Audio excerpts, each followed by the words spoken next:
Hola, muy buenos días, muy buenas tardes. Muchas gracias por la presentación. Muchas gracias a todos los asistentes por estar aquí hoy para asistir a ese webinar. Como decía mi compañero, lo que vamos a ver son las claves de la financiación para proyectos de energías renovables, tanto fotovoltaicos como eólicos. Y vamos a ver qué es lo que, primero vamos a ver qué es lo que nos determina la viabilidad del proyecto de energías renovables y vamos a ver cómo una vez que esos proyectos se determinan como financieramente viables, vamos a ver cómo los podemos financiar. Entonces, primero, ¿qué pasa? Al principio de todo hay una idea, un cliente que quiere realizar un proyecto de autoconsumo. Voy a separarlo en autoconsumo y granjas solares para que sea un poquito más comprensible. Entonces, tanto en el sector residencial como en el sector industrial, lo primero que tenemos que hacer para tener todos los insumos para la evaluación financiera, necesitamos un par de inputs para poder realizar ese análisis y desarrollar ese modelo financiero. Entonces, lo primero, yo necesito saber a qué tipo de cliente me estoy confrontando, qué consumo tiene y en qué momento del día y del año.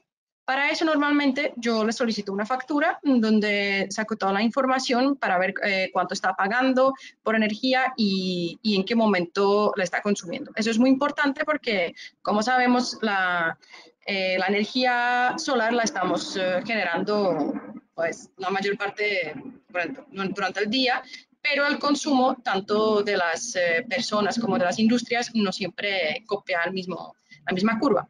Entonces, en esa imagen que yo tengo aquí, podemos ver aquí una curva, vemos dos curvas, una del consumo y la otra de la producción. Entonces, aquí yo lo pongo en este modo. Si vemos la amarilla, es lo que yo estoy con mi sistema fotovoltaico, lo que yo estoy produciendo, y la verde es el comportamiento de consumo. Entonces es muy importante hacer correctamente el diseño, como ustedes como ingenieros o los que tienen sus empresas o sus guías de realizar ese tipo de negocio.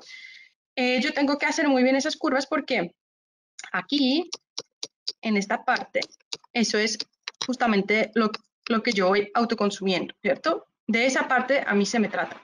Por ejemplo, esta, entre la curva verde y la amarilla, eso es cuando yo estoy produciendo, estoy generando energía, pero no la estoy consumiendo. Esos son los famosos excedentes. Y todo lo que está aquí es lo que yo estoy consumiendo, pero no estoy generando, entonces eso es lo que yo lo tengo que comprar, seguir comprando a la comercializadora. Entonces en el diseño y en el análisis necesito varias cosas. Primero, la curva de consumo, la curva de producción, la curva de consumo me la tiene que entregar mi cliente, la curva de producción, hago una simulación en algún programa, ya que sea PVSol, PVSys, hay varios, para saber exactamente en qué momento esos dos procesos se me están traslapando, para así yo poder calcular qué es lo que yo estoy autoconsumiendo. Entonces, dicho todo eso, yo puedo ya diseñar mi sistema. Eso es lo que hacen los ingenieros, no lo hago yo como financiera. A mí ellos me lo entregan como un insumo. Entonces, yo decidí, o ellos decidieron, que es en ese ejemplo que estamos viendo, mi sistema fotovoltaico va a ser de 300 kilovatios pico, que nos va a servir como ejemplo. Entonces, ¿qué pasa? Yo tengo mi nave industrial o un parque industrial, mi empresa. Aquí ya le instalé el sistema fotovoltaico. Y ahora, ¿cómo yo voy a determinar la rentabilidad de ese sistema? Tengo que ver qué es lo que yo me estoy ahorrando, porque en el caso del autoconsumo, eh, no es el ingreso como tal, porque yo no estoy vendiendo la energía a un tercero, sino que la dejo de comprar a la comercializadora. Entonces, un ejemplo, antes yo consumía, eso es para que sea muy fácil el ejemplo, anualmente yo consumía 1000 megavatios hora. gracias a mi sistema fotovoltaico, consumo solamente 60% porque, 60% porque como vimos en el slide anterior, yo instalé mi sistema que corresponde al 40% de autoconsumo. Yo ya hice todo mi análisis, los ingenieros ya me entregaron lo que me tenían que entregar para determinar que es el 40% que voy a autoconsumir y que corresponde a 400 megavatios hora. Entonces, yo a la comercializadora ya solamente le voy a comprar 600 megavatios hora y el resto lo produzco yo con mi sistema. Eso es lo que yo me estoy ahorrando y eso es lo que finalmente a mí me va a determinar la rentabilidad por lo que yo dejo de pagar.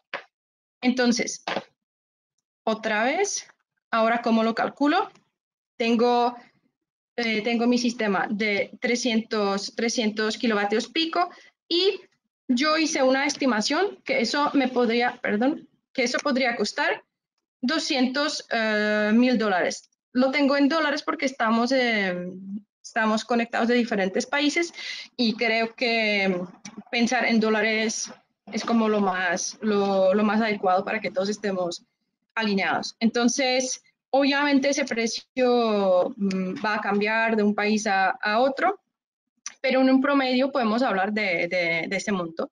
Entonces, el ahorro, finalmente, dijimos que va a ser la producción autoconsumida, cuidado, autoconsumida más no producida, porque eso es muy importante porque es lo que yo dejo de comprar a la comercializadora. Y si solamente estoy reemplazando el 40%, eso significa que no todo yo se lo voy a autoconsumir, tengo que comprarle una parte a ella. Entonces, lo importante es la parte autoconsumida por el precio del kilovatio hora que yo estoy pagando, que se lo encuentro en la factura. Eso también es muy importante para saber cómo yo voy a escoger el cliente, que ya vamos a hablar sobre eso. Entonces dijimos, la producción autoconsumida, como lo vimos en el slide anterior, eran 400 megavatios hora, es decir, 400,000 kilovatios hora. ¿A cuánto lo estoy comprando? Ese cliente hipotético lo está comprando a $0.1, lo que me representa un ahorro anual de $40,000. Yo hago un cálculo súper rapidito, 200,000 que yo invertí, dividido 40,000 que me estoy ahorrando cada año, eso significa me dan 5 años. En 5 años más o menos yo estaría recuperando esa inversión. No es exacto a 100%, en el modelo financiero pues ya hay que detallarlo un poquito más, pero para una primera aproximación nos sirve y también ver si estamos haciendo bien los cálculos, si tiene sentido.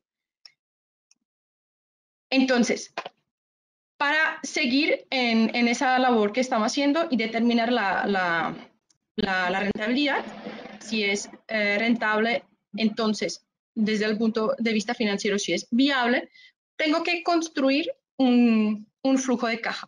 Para ese flujo de caja yo necesito varios insumos. El primero, ya lo explicamos, va a ser el ahorro, que normalmente un flujo de caja tenemos aquí ingresos, en este caso es el ahorro. Pero también tengo otra partecita porque eso también me cuesta algo. Si yo monto el sistema fotovoltaico, también tengo algunos egresos, ¿cierto? Algunas salidas de dinero porque lo tengo que mantener. Tengo que hacer un mantenimiento preventivo. La operación también cuesta algo, el monitoreo. Y aquí, dependiendo también del tipo de sistema y de pronto del sitio, se agregarían más cosas. Yo un sistema de autoconsumo también lo puedo tener en el suelo. Ahí de pronto yo tendría que ponerle un sistema de seguridad, ponerle un vallado. Ahí ya dependería de cada proyecto. Y entonces aquí en el ahorro vemos, como ya vimos, me depende de producción es la producción por, ese es un por muy feo, producción por precio de kilovatio hora, ¿qué significa? Que yo me voy a ganar entre más alta va a ser esa producción autoconsumida y más alto va a ser ese precio de kilovatio hora. Entonces, ahorita yo decía que es muy importante escoger el cliente. ¿Por qué? Porque si el cliente está pagando un precio de kilovatio hora muy alto, siempre va a ser mucho más rentable para él reemplazarlo por un sistema fotovoltaico. Pero si yo tengo un cliente que por alguna razón está pagando un kilovatio hora muy barato, hay que tener en cuenta que el periodo de retorno va a ser más largo. Entonces, seguimos con la construcción del flujo de caja. Al principio, yo tengo mi inversión, que es, digamos que aquí nos imaginamos como una línea que va a ser 0, 0, 0 dólares y también un momento cero, un momento de la inversión. Esto lo tenemos en años, 4, 5, bueno, 6, 7, hasta lo que sea. Normalmente, ¿a cuántos años nosotros hacemos las proyecciones financieras? Se hacen a 25 años. ¿Por qué? Porque el sistema fotovoltaico dura mucho más que 25 años. Con los sistemas de hoy sabemos que fácilmente llegan a 30, 35 años y siguen funcionando. Pero ¿qué pasa? El fabricante del módulo me da cierta garantía y me la da a 25 años. La mayoría de los fabricantes, de hecho, no conozco ninguno que lo haga a más o menos años, siempre nos dice que a los 25 años nos garantiza cierta producción, porque los módulos al principio tienen, en el año 1, tienen una producción, pero el año siguiente ya no va a ser la misma, porque el panel se degrada. Ese dato también nos lo tiene que proporcionar el fabricante, cambia de un fabricante a otro, y normalmente el primer año suele ser más alto, suele ser entre 2% y 3%, y a partir del año 2 hasta el año 25 se me va degradando también depende del fabricante. Normalmente estoy acostumbrada a un 0,45% hasta 0,7%. Todos esos factores me van a influir en el modelo financiero, porque entre más se me degrada el panel, el módulo, menos me produce. Entonces, si aquí menos me produce, menor ahorro y entonces menor rentabilidad. Entonces, esa es la razón por la cual se hacen siempre a 25 años. Porque durante los 25 años sabemos que pase lo que pase con el módulo, si no me produce lo que me garantizó el fabricante, me lo tiene que cambiar. Listo, entonces volvamos a la construcción. Yo primero tengo mi inversión, que si se acuerdan, hace unos minutos dijimos que lo estimamos a $200,000 y estoy construyendo los flujos de caja de cada año. Entonces, el primer año, eso también lo vimos hace 2 diapositivas, que lo que yo me estoy ahorrando son $40,000. ¿Listo?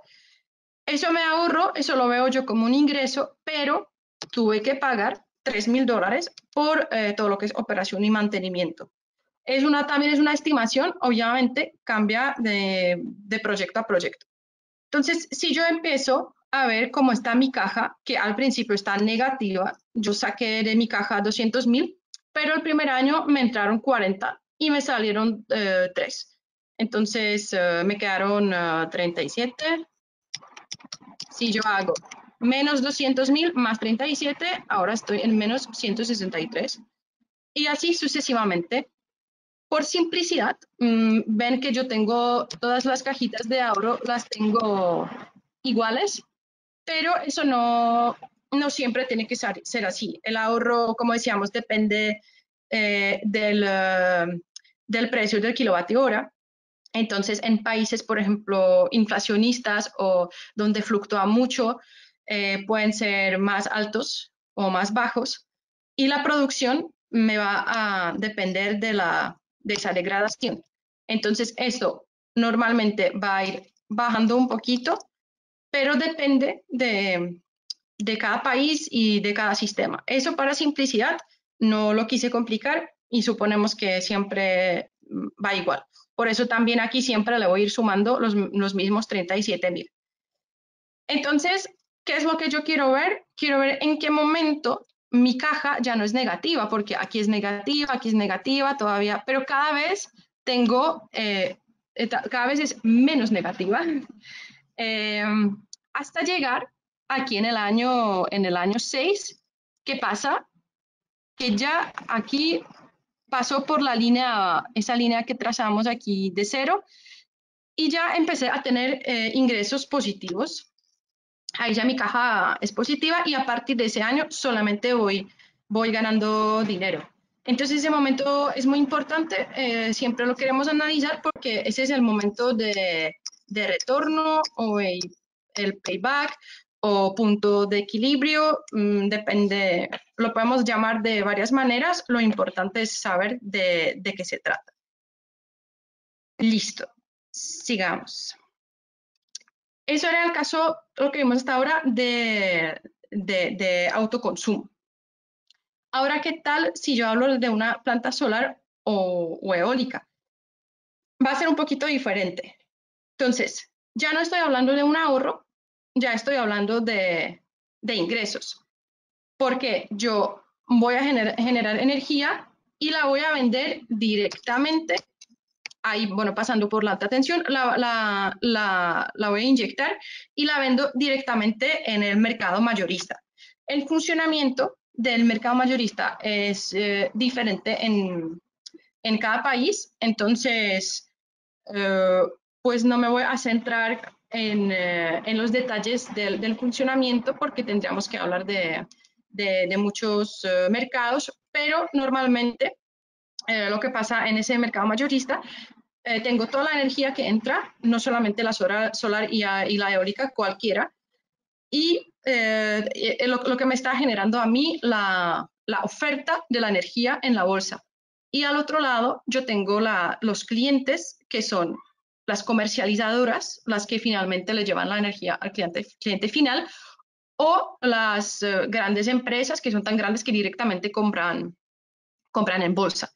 Entonces, tengo cierta oferta de energía para cada hora. Lo que hacen normalmente es las generadoras, normalmente se hace un día anterior, dicen, mira, para mañana, para tal hora, yo te voy a ofrecer tanta cantidad de kilovatios hora. Para la franja de 10 a 11 va a ser tanto, de 12 a 1 va a ser tanto. Y al otro lado, los que la demandan, los consumidores, hacen la misma, pero de lo que quieren comprar. Y de esa manera, como en cualquier bolsa, se van como ir como cazando las ofertas y las demandas hasta llegar a los acuerdos y así se fijan los precios en la bolsa. Entonces, si yo construyo una granja así grande, por ejemplo, de 10 megas, produce energía, muchísima más energía, esa ya no se autoconsume en ningún lado, aunque podría ser. Yo podría también tener un autoconsumo tan grande, pero pues ya se imaginarán cómo debería ser la empresa que lo consume.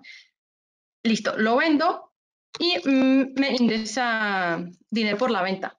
Entonces eso ya sería muchísimo más simple que, o se parece a un proyecto más común donde yo tengo unos ingresos y unos egresos. En este caso, ¿qué va a ser diferente? Solamente en la parte del OPEX, unos lo llaman OPEX, son todos los costos operativos, todo lo que a mí me cuesta la operación. Entonces, en este caso, podríamos hablar de una inversión de 5.000 porque está hablando de ya por economía de escala, ya me va a costar por dólar, aquí al lado, dólar vatio pico, que normalmente se mide siempre en dólar vatio pico para hacer la cotización. Esto lo voy a borrar. Me va a costar menos. Ese ratio va a ser inferior. Digamos que para el ejemplo que teníamos del autoconsumo de 300 kilovatios pico, podemos hablar de un ratio de 0.78 hasta 0.9, dependiendo por cada vatio pico instalado. En este caso, va a ser muchísimo menor. En algunos países podemos llegar, como en este caso lo calculé a 0.5. Por cada vatio instalado tengo que pagar 0.5 dólares. Entonces aquí, en este ejemplo de 10 megas, sería, tengo que invertir 5 millones. Ahora, mis ingresos van a ser los ingresos que me está pagando en la bolsa. ¿Cuál va a ser la diferencia? Que esos ingresos van a ser de pronto, van a variar muchísimo más, porque va a depender de la situación en la bolsa, de la situación del país. Por ejemplo, en algunos países de Sudamérica sabemos que en momentos de sequía, por ejemplo, hay países que dependen mucho de la energía de las centrales hidráulicas. Si en momentos de sequías se secan, ya vivimos esos momentos que la energía sube mucho. Entonces, este modelo es un poquito más frágil a esa volatilidad. Pero otra vez depende de la regulación también del país. Entonces, tengo los ingresos y en el OPEX, otra vez tengo operación, mantenimiento, siempre el preventivo, monitoreo. En este caso, hay que agregarle seguros porque para un sistema de autoconsumo no es tan complicado, por ejemplo, agregarlo en el seguro que yo ya tengo en mi empresa, solamente le agrego esa planta por si le pasa algo y ya. En este caso son seguros más complicados y también más caros, entonces a la hora de hacer el modelo financiero hay que tenerlo muy en cuenta. Y la otra cosa, yo necesito un terreno. Entonces, como en el sistema de autoconsumo, yo lo estoy poniendo en mi techo o si lo pongo en el suelo, normalmente es el suelo de la empresa. En las granjas, tanto solares como eólicas, yo tengo que alquilar un terreno y eso normalmente es una parte más o menos difícil dependiendo del país porque yo tengo que encontrar a alguien que me alquile el terreno, por ejemplo, normalmente se firman a 30 años. Son normalmente contratos muy estrictos porque el que va a invertir 5 millones de dólares tiene que estar muy seguro que no van a haber ningunos problemas jurídicos en cuanto al terreno. Y el ingreso, esta vez, es la producción como tal, ya no es la producción autoconsumida, sino toda la producción que está vendiendo y obviamente el precio del kilovatio hora. Para hacer ese tipo de modelos, porque seguramente se preguntarán de dónde yo puedo sacar esos precios de kilovatio hora en la bolsa. Existen modelos de predicción que se venden, hay analistas que lo hacen, lo realizan cada año y normalmente lo hacen, por ejemplo, a 15 años. ¿Vale? Entonces luego podemos comprar esa base de datos y podemos contar con esas predicciones. Pero esos modelos tienen pues la desventaja que hay muchísimos factores exteriores que no están teniendo en cuenta, como por ejemplo el que estamos utilizando en este momento, no tuvo obviamente en cuenta ninguna crisis por COVID-19, entonces hoy ya no vale mucho ese modelo porque obviamente ha alterado la oferta y demanda de tal manera que eso no está contemplado. Entonces, esa es la principal diferencia en la planta solar o eólica y el sistema de autoconsumo. Ahora, tengo que construir el modelo financiero, porque todo lo que estamos hablando son los insumos que yo necesito para poder construirlo. Entonces, para el flujo de caja, eso es lo más importante y el modelo se reduce a la construcción del flujo de caja. Yo necesito saber cuánto me entra, cuánto me sale y cuánto me queda. Eso es lo que quiere saber el inversionista o el cliente o ustedes mismos si van a hacer ese tipo de proyectos. Y eso es verdad para cualquier tipo de proyecto. Entonces, ¿qué es lo que tengo que tener en cuenta para los proyectos de energía fotovoltaica?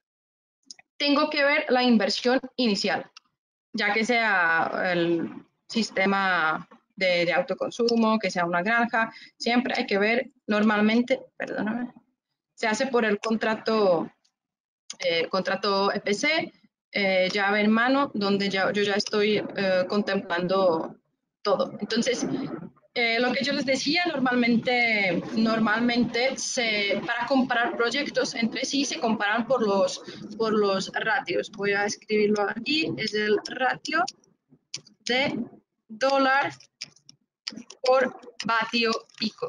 Puede ser también euro. Por ejemplo, en España está utilizando euro, Alemania también, pero lo mejor es utilizar dólares porque todo el mundo se entiende por dólares. Y también por ejemplo, los fabricantes de los equipos siempre también te hablan en este ratio, en dólares, porque esas ventas se hacen en dólares.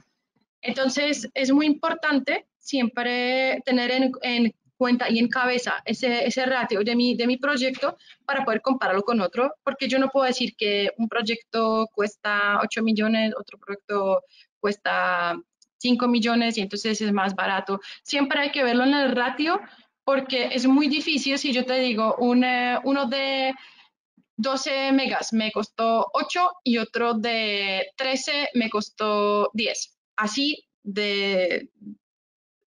solamente viendo esos 4 números no puedes saber cuál es el más caro.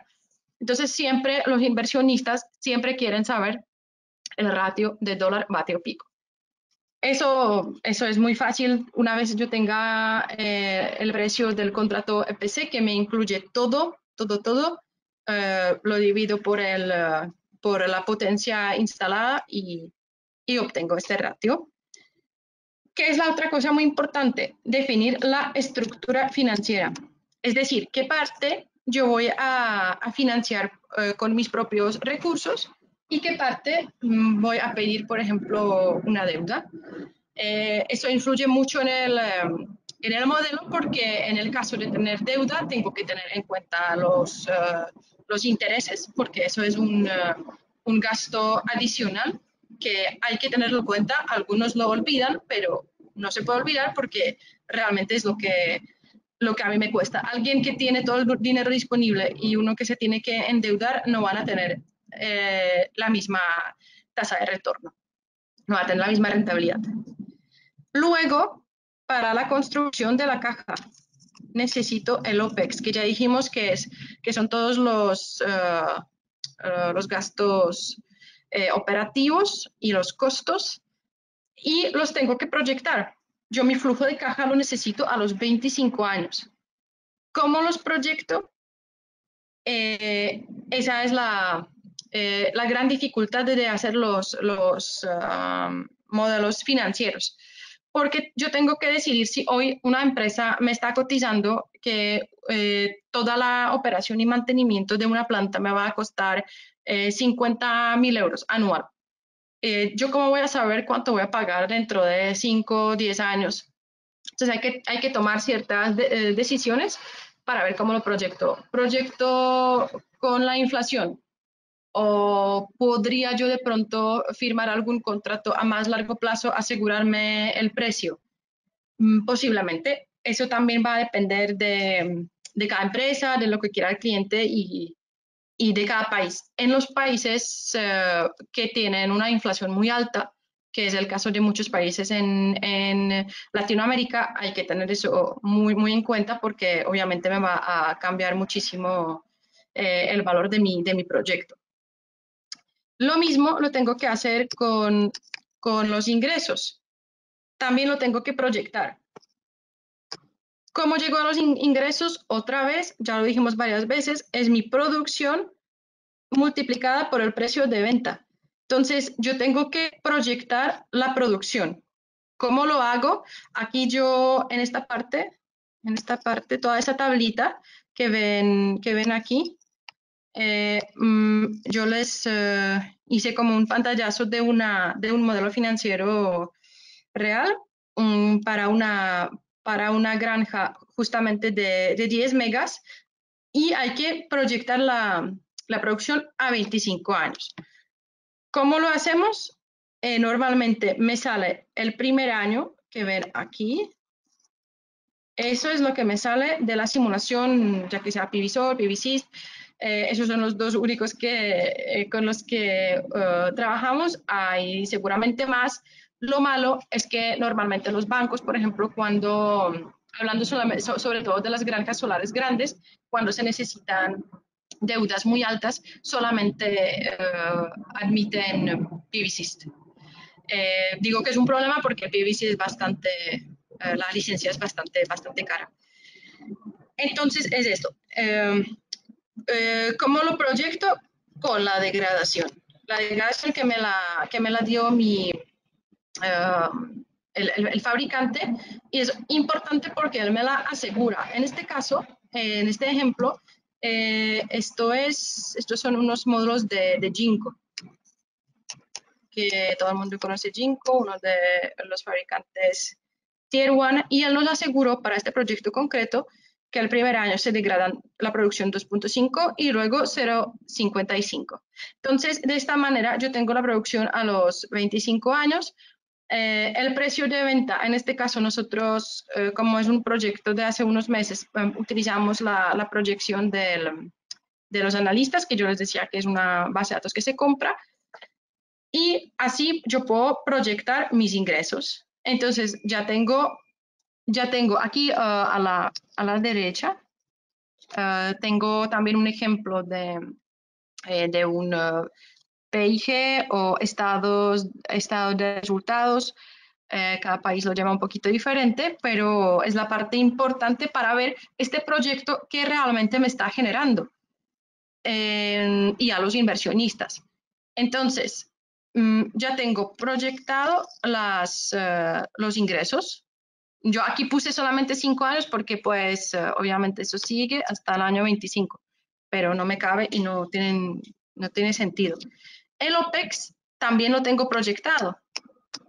Entonces, ya sé cuánto es que me está saliendo como un margen bruto. En este caso lo podemos llamar EBITDA porque no me entran más egresos ni ingresos.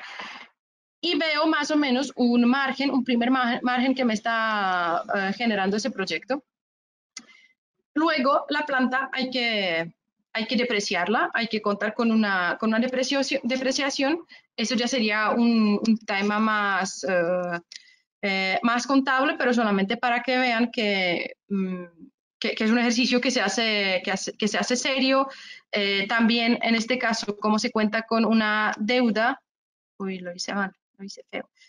Tengo unos intereses que tengo que pagar, porque aquí si ven en esta gráfica, que es mi estructura financiera, yo estoy proponiendo que el 25%, este 25% va a ser fondos propios o equity, dependiendo del país, y esto va a ser la deuda del banco.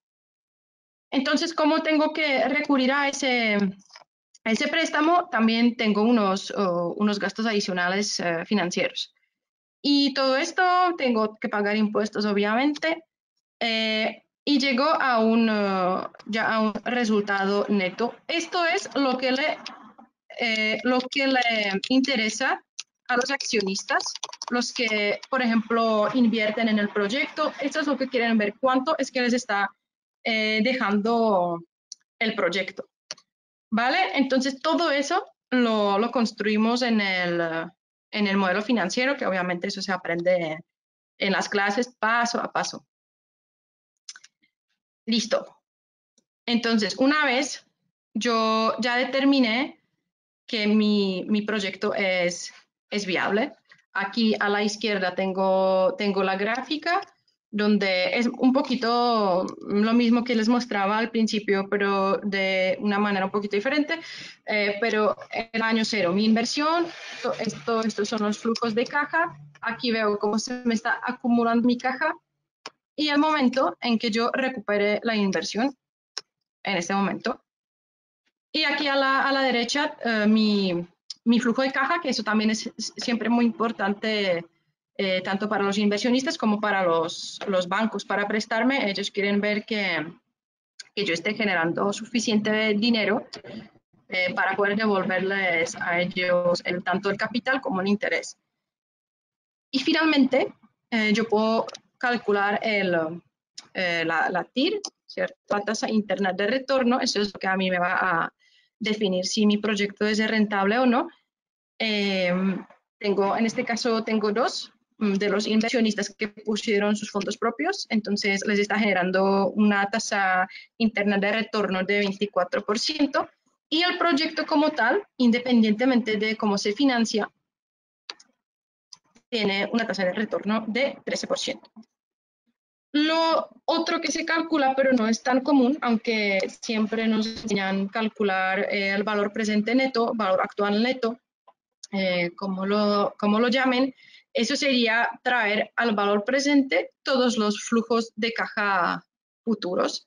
Normalmente, aunque es un indicador muy importante, se utiliza menos que la TIR porque los inversionistas normalmente o los bancos o cualquiera tienen cabeza un porcentaje objetivo. Si le decimos un valor actual neto, necesita muchísima más información adicional para poder definir si es o si no es viable. Si yo te digo que el valor actual neto de ese proyecto es de, no sé, 200, a ver, tú me dices si es poco o mucho.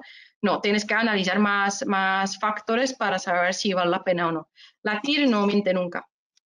Y el payback es el momento de recuperación de la inversión.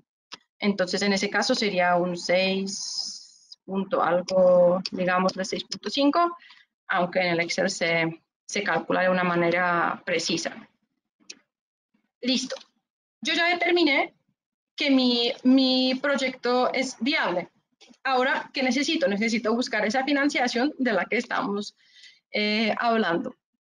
Entonces yo hago una pregunta: ¿qué factores influyen en la decisión de la financiación adecuada? Porque hay muchísimos tipos de financiación y no a todo el mundo le va a cuadrar la misma. Entonces, primero, el tipo y tamaño de la instalación. Tipo, me refiero, ¿es un autoconsumo o es una granja solar con venta a pool, al mercado mayorista? Eso va a decidir mucho la capacidad de endeudamiento que yo tenga, porque puede que yo me la quiera financiar enteramente, pero no puedo porque nadie me presta porque ya estoy muy endeudada. Ahora, ¿qué riesgo yo estoy dispuesta a correr y qué rentabilidad yo quiero? Porque riesgo y rentabilidad siempre van de mano en mano, ¿cierto? Entre más riesgo, mayor rentabilidad.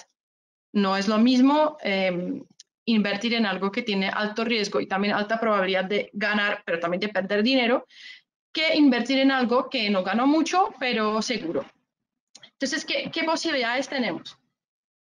Bueno, inversión propia, obviamente. ¿Qué pasa si hago inversión propia? Pues me descapitalizo mucho, me quedo de pronto sin dinero, pero la rentabilidad de pronto va muchísimo más alta porque es solamente mío, nadie más puso el dinero. Entonces, todo lo que voy a recuperar la inversión más rápido, pero ¿qué pasa? Tengo muchísimo más riesgo. Todo el riesgo es mío. ¿Qué tipo de riesgo puede ser? En el caso, por ejemplo, de la granja solar, pues que los precios del mercado mayorista bajen muchísimo. Eso, por ejemplo, es un riesgo muy evidente. Y si yo invierto mi propio dinero sola, pues todo el riesgo es mío. Pero también la rentabilidad va a ser más alta. Un préstamo bancario, eh, por ejemplo, puede ser por ejemplo, para un autoconsumo, puede ser un corporativo que normalmente dependen del tipo de empresa que lo está solicitando, no van a ser tan altos como, por ejemplo, para una granja solar. En cuanto a la deuda bancaria en las huertas, tanto solares como eólicas, lo que se utiliza es el project finance, que es un sistema de financiación donde el proyecto se financia solo. O sea, con sus ingresos, él paga la deuda. Por eso yo les decía que en el modelo financiero es muy importante que el banco vea que con lo que yo estoy generando puedo cubrir la deuda y todavía me queda. Tampoco puede ser como muy ajustado porque siempre hay algunos momentos imprevistos. Entonces el Project Finance es algo muy bueno porque no tengo mucho riesgo.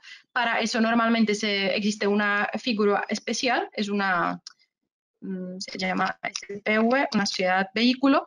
Eso significa que es como una empresa, o sea, ese proyecto es como si fuera una empresa solita. No voy a entrar en detalles, eso sería como ya como otro tema aparte porque entran muchos temas jurídicos también. Y por Project Finance, aquí otra vez, hablando de tamaño, con Project Finance no puedo, por ejemplo, financiar un proyecto, una granja de 1 megavatio. Es muy pequeño. Ahí deberíamos, yo creo que podemos decir, a partir de 10 megavatios pico podemos hacerlo. ¿Por qué? Porque hay un coste elevado de la auditoría que se le hace. Se llama due diligence y es alto el costo. Entonces, para que el proyecto lo absorba, tiene que ser un poquito más elevado el importe inicial. ¿Qué más puedo hacer? Puedo hacer un leasing. Eso sobre todo para el autoconsumo, para las granjas solares grandes, pues no aplicaría. O el renting, que son muy parecidos. Lo que cambia es la manera contable. Un leasing me aumenta el endeudamiento, renting no. Entonces sería, mucha gente hoy en día le está optando por renting, le está pagando al banco unas cuotas y al cabo de unos cuantos años yo me quedo con la instalación y es toda mía. Luego entran muchísimos fondos de inversión, cada vez hay más y están entrando muchísimo en América Latina y normalmente cuentan con dos tipos de contratos. Un contrato PPA, que es un contrato de compra-venta de energía. Ellos me fijan un precio que yo voy a pagar por el kilovatio o al megavatio hora, que va a ser por debajo de lo que yo estoy actualmente pagando a la comercializadora durante X años. Pueden ser 15, pueden ser 20 años y ya, pero tengo el riesgo de la fluctuación. Si yo lo firmé por 300, pero a cabo de 5 años, por cualquier razón, está en 150, pues estoy perdiendo dinero. Y el descuento fijo, eso sería algo parecido, pero un poquito de pronto mejor, donde el fondo me dice, listo, yo no te fijo un precio, pero te fijo un descuento. Por ejemplo, un descuento de 20% sobre tu factura. Independientemente si sube o baja el precio del kilovatio hora, sea en 150 o 300, siempre te ofrezco el 20% de descuento. Y los dos últimos, crowdfunding y crowdlending, hoy en día existen varias plataformas que ofrecen estructurar la financiación. Eso se unen muchísimos inversionistas pequeños que aportan la inversión para el proyecto. ¿Cuál es la diferencia? En el crowdfunding hacen parte de socios del proyecto, porque lo que se recoge aquí es el equity, los fondos propios. En crowdlending es lo mismo, pero es la deuda. Aquí lo que reciben son los intereses. No hacen parte del proyecto, entonces digamos, lo que se genera como utilidad, beneficios, no va para ellos. Entonces, esos son los diferentes tipos de financiación que obviamente cada uno tiene su propia complejidad y hay que verlo cada uno en detalle y adaptarlo al proyecto. Y bueno, me pasa un poquito de tiempo para que tengamos tiempo para las preguntas, pero esto sería todo. Pueden ahora escribir las preguntas que tengan frente a lo que vimos. Y a ver, aquí ya tengo unas preguntas. Por ejemplo, ¿qué porcentaje de TIR? Pregunta Claudia, ¿qué porcentaje de TIR debo tener un proyecto? ¿Cuál es el objetivo generalmente?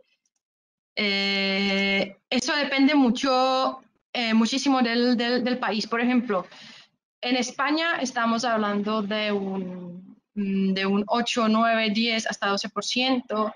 Algunas pueden tener más. Eso siempre depende de cada inversionista. En América Latina va a ser más alto porque son países cuyo riesgo país es más alto, entonces el inversionista siempre exige más, son un poquito eh, más altos, podemos hablar de un 15 hasta 20. Listo, siguiente pregunta. En el caso de granjas solares, ¿aproximadamente en qué año los inversionistas ven el retorno de la inversión? Esto depende de las horas solares, depende en qué parte se está generando, depende si tiene seguidores o no tiene seguidores, pero normalmente estamos hablando lo normal entre 8 y 12 años, también dependiendo del precio del contrato EPC. En países como por ejemplo Colombia podemos hablar de un retorno mucho más corto, porque hay muchos beneficios tributarios que nos hacen ese retorno mucho más corto. Por eso los que son de Colombia, no sé si se dieron cuenta, en este momento hay muchísimos inversionistas que se están planteando ir a Colombia para ese tipo de proyectos. Listo. Edwin dice que en Panamá es del 12%. Listo. Ileana dice que el porcentaje de TIR para que sea aceptable tiene que ser arriba de lo que te cueste la deuda para aceptarlo, ¿no? Cierto. Eso se tiene que comparar con el WACC, con la tasa de descuento, que me compone obviamente lo que me cuesta a mí la deuda, lo que me tienen que pagar por riesgo tanto del país como del negocio. Entonces va a estar un poquito por encima de lo que cuesta la deuda. No me queda claro el modelo renting para ese tipo de proyecto. El renting obviamente no es para granjas solares, no sé, de pronto me expliqué mal, pero para autoconsumo. Entonces el banco compra el proyecto, normalmente si tú eres el cliente y tú lo quieres contratar con una empresa, el banco a esa empresa EPC le compra el proyecto, lo monta en tu techo y tú cada mes pagas como el arriendo de ese sistema, y en el momento en que el banco ya recupere su inversión, normalmente te lo deja. Tú tienes la opción luego de comprarlo o no, o lo puedes devolver. ¿Cuál es la diferencia con el leasing? En el contrato de leasing siempre queda ya desde el principio que el valor de la posible compra en el futuro. En el renting, por ser un arriendo, no puede ser. Entonces, luego el cliente decide si quiere que le desmonten el sistema solar o si quiere comprarlo. ¿El estado de resultados es el mismo que el de ganancias y pérdidas? Sí, correcto. Solamente que en cada país lo llamamos un poquito diferente. ¿Cuál es la TIR que se debe exigir a un proyecto en España? Depende. Aquí depende de lo que exija el inversionista, lo que decimos, depende de su estructura financiera. Como España es un país no es AAA ni AA, es A, el riesgo país no es tan alto, entonces lo que exige el inversionista es un poquito menos que en América Latina, pero normalmente estamos hablando de 8-12%. La mayoría de los proyectos que ahora tengo en la cabeza, 8-12%. Muy poquitos se salen. Si están por debajo de 8 ya no son interesantes y por encima de 12 pueden llegar hasta 15, pero no mucho más. Listo. Influye mucho el clima en este sistema. No siempre se estable el clima. Claro, el clima influye mucho. Eso es una parte que más saben los ingenieros que yo como financiera, porque el módulo no produce de la misma manera si hace 50 grados o si estamos cerca de cero. Y si hay muchísimas fluctuaciones, tampoco es bueno. Pero eso obviamente es un ejemplo o una pregunta muchísimo más técnica. ¿Cuál es la vida útil del proyecto? Y si tiene valor residual, pues no lo colocaste, tiene valor residual. La vida útil del proyecto, a ver, tú lo puedes colocar a 40 años si quieres. Si yo creo que tiene 40 años, lo pongo en 40 años. Pero los paneles solares se considera lo que te dice el fabricante que tienen 25 años y luego te producen, luego ya no te garantiza lo que producen. Obviamente tiene un valor residual, pero normalmente los inversionistas no quieren que se incluya porque ya no hay garantía, porque si pasa algo, él ya no te lo cambia y ya es muy incierto. Hay que tener también en cuenta que hay que cambiar inversores. ¿Listo? El inversor si no me dura 25 años, hay que cambiarlo normalmente 2 o 3 veces y los inversores sí van a tener un valor residual. Entonces, sí se puede tener en cuenta. Luego, obviamente en ese modelo no vimos lo que pasa hasta el año 25 porque no nos cabía. Listo. ¿Qué dicen? ¿Hay fondos internacionales interesados en ese tipo de proyectos? Sí, muchísimos.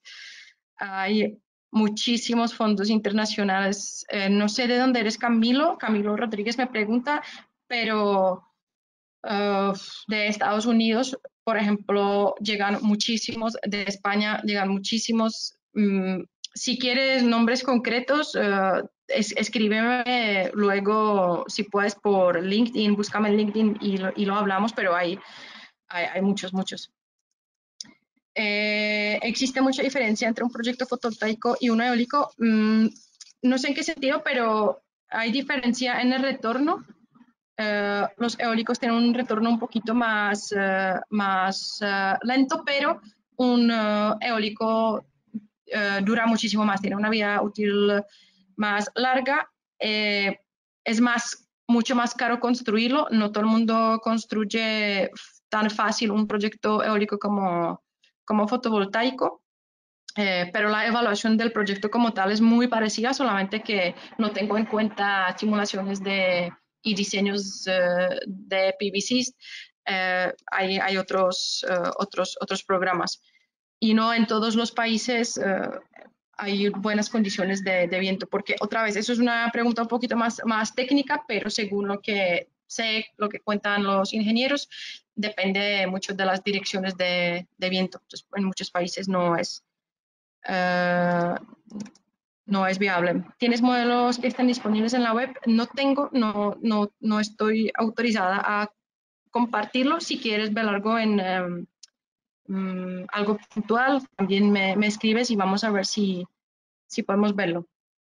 Para estos proyectos se puede utilizar un horizonte de 20 años y deuda a 10 años. Claro que sí, la deuda, de hecho, la deuda debería ser más corta. Un banco no quiere que la deuda sea muy larga. Entonces, sí.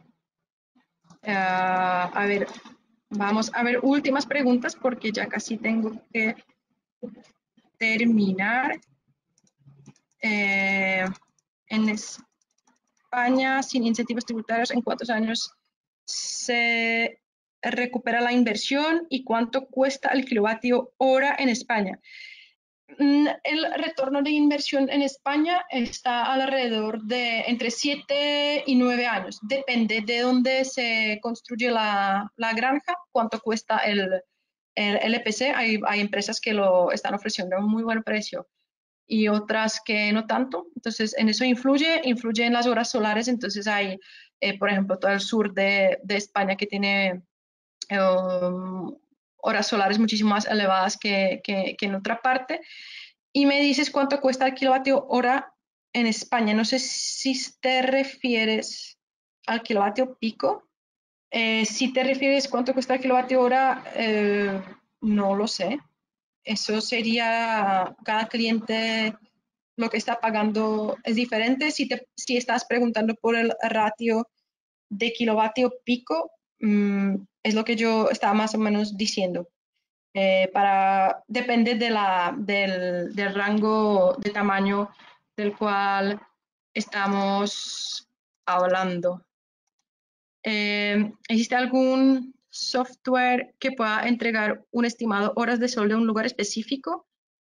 Sí, no sé si un software, pero por ejemplo yo sé que hay una base de datos de la NASA que tú te puedes meter ahí y te dice de cada ciudad, tú puedes saber las horas de sol que hay. No sé cómo es el enlace, es un enlace bastante largo, pero si buscas en Google NASA tal,